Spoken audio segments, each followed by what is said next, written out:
Bom dia a todos, como é que estão? Todos bem? Sejam bem-vindos a mais um Acordando o Sol com as Escrituras.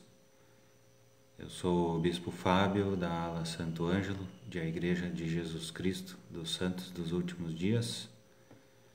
E hoje eu vou compartilhar breves ponderações sobre Elamã 13, no livro de Mórmon. Gostaria de perguntar se cada um já fez a sua oração para iniciar o seu dia. Aconselho também a leitura individual de Elamã 13. E dessa forma, com a oração, com a leitura, convidar o Espírito e ter um melhor aproveitamento das Escrituras, que são as palavras de Deus dadas a nós através de seus servos, os profetas. Demorou um pouquinho para iniciar porque estava com alguns problemas aqui que não estava abrindo, mas tudo bem, sem problemas.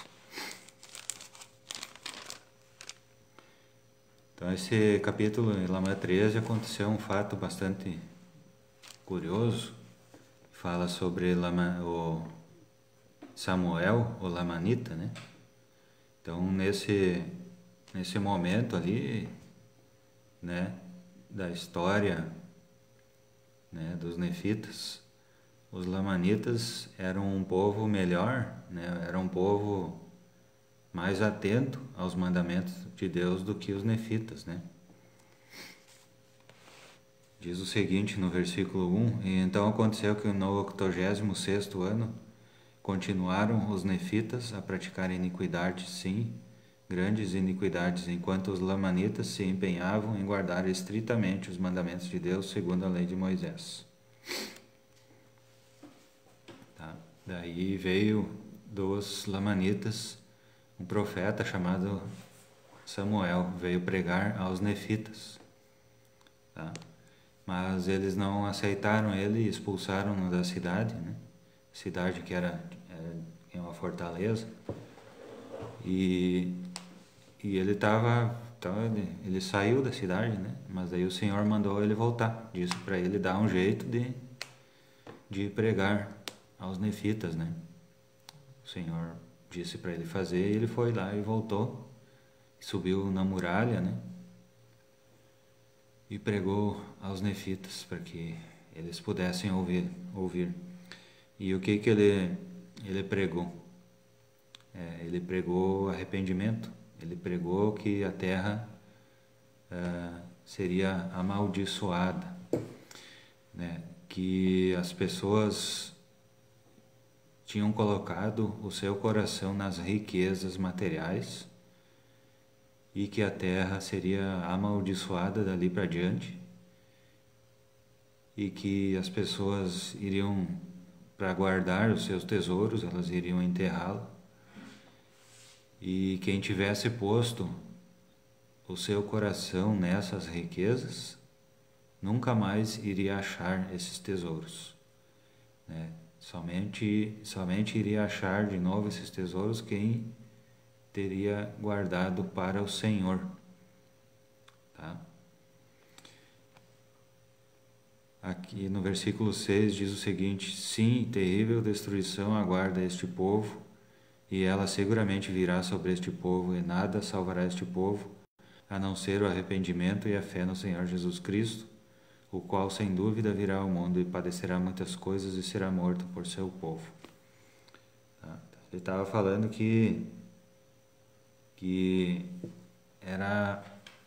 iria recair essa maldição e que as pessoas deveriam se arrepender para não sofrer com essa maldição. Se arrepender quer dizer exercer a fé no Senhor Jesus Cristo, e daí o arrependimento, né? Tá?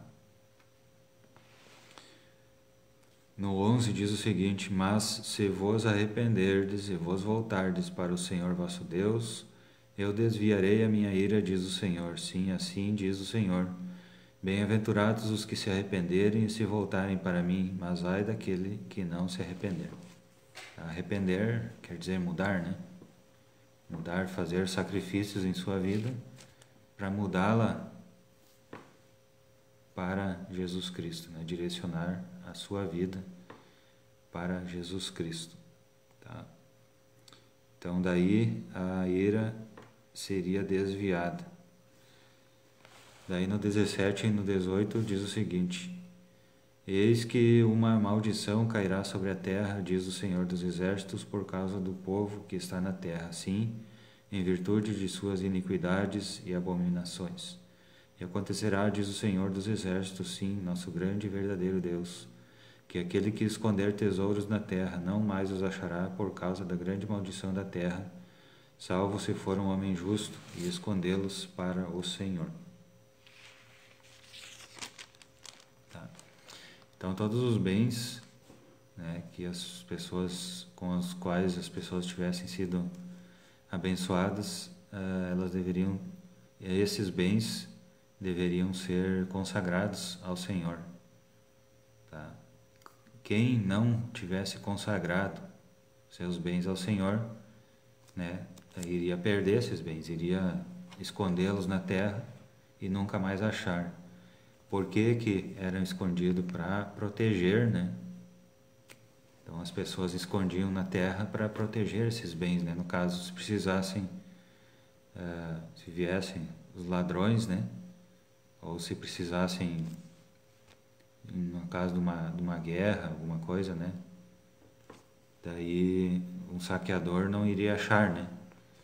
Mas o Senhor amaldiçoou a terra que aquele que enterrasse esses bens e tivesse posto nesses bens o seu coração, não iria mais achá-lo.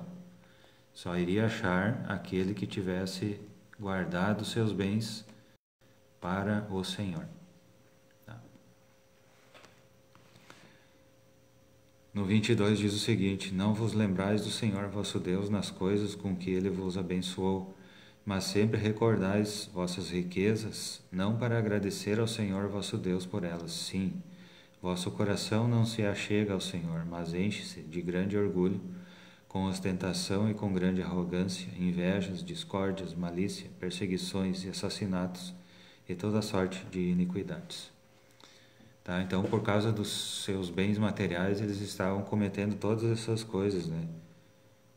Orgulho, ostentação, arrogância e assim por diante, invejas, discórdias, malícias, perseguições, assassinatos e toda sorte de iniquidades, né? Por causa das riquezas. Tá? Vosso coração não se achega ao Senhor.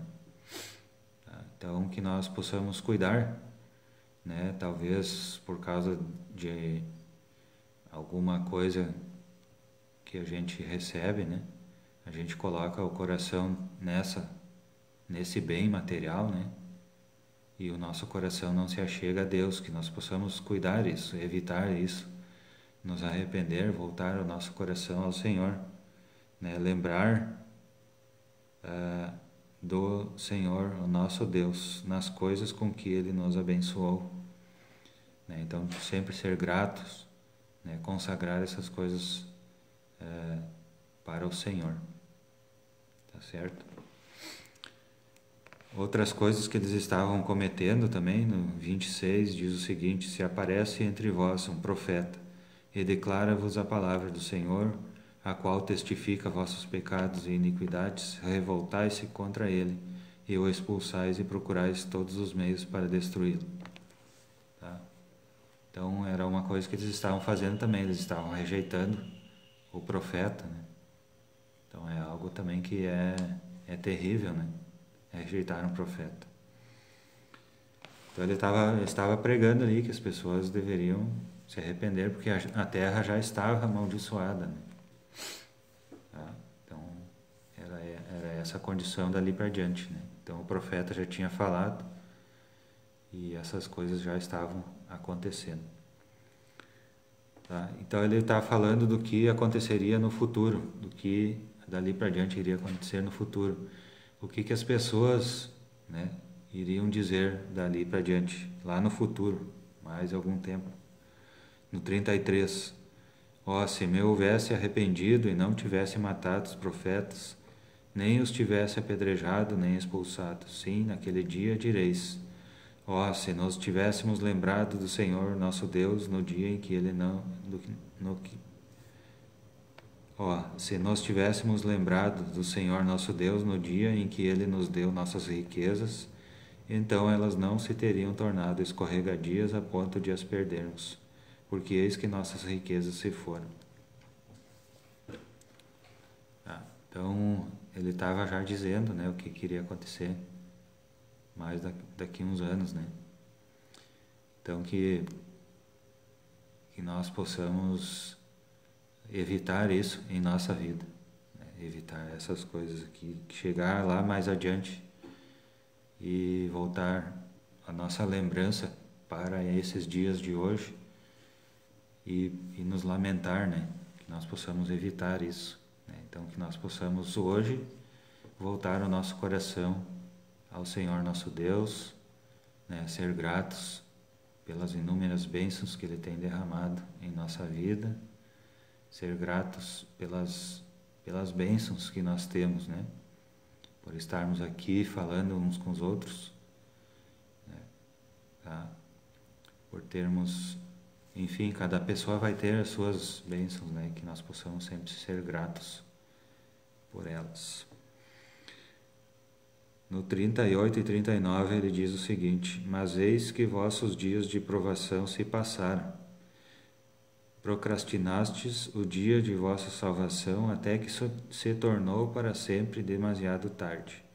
E vossa destruição é certa. Sim, porque durante todos os dias de vossa vida buscastes aquilo que não podíeis obter. E buscastes felicidade na iniquidade, o que é contrário à natureza daquela retidão que há em nosso grande e eterno cabeça. Ó povo da terra, oxalá ouvisseis minhas palavras, e eu oro para que a ira do Senhor se aparte de vós, e que vos arrependais e sejais salvos. Tá? Quando o profeta está falando, né? Então que nós possamos nos arrepender, voltar a nossa vida a Cristo, e para que não chegue o dia, né, porque vai chegar um dia em que vai ser muito tarde, né?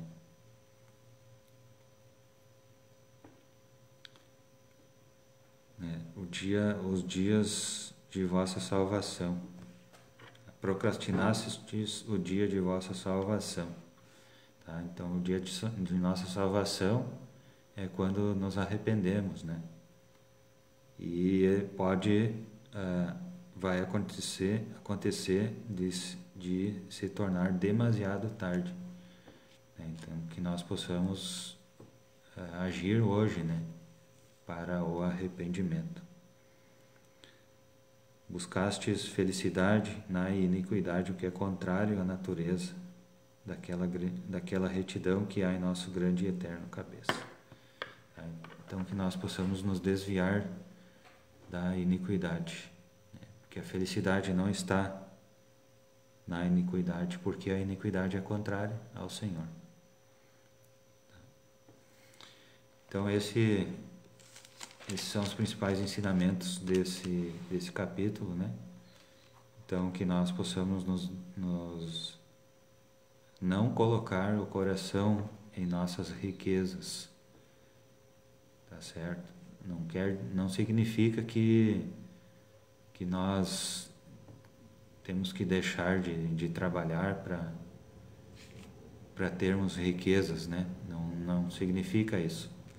Significa que o nosso coração não deve estar nas riquezas, mas sim no Senhor nosso Deus, que é o dono de tudo, né? Ele é o dono de tudo. Então que nós possamos pensar, nós possamos nos arrepender e não deixar que isso aconteça. Não deixar o dia do arrependimento lá para mais adiante, né? Porque vai chegar um tempo que não vai, né, vai terminar o tempo, né? Então, essas breves ponderações que eu compartilho com os irmãos, com os amigos, em nome de Jesus Cristo. Amém. Aconselho cada um a ler, ponderar, orar e ouvir, dar atenção aos sussurros do Espírito Santo. Desejo um bom dia, um dia iluminado com a luz de Cristo, e pretendo estar aqui amanhã no mesmo horário, às 6h19. Tá certo? Até mais, muito obrigado.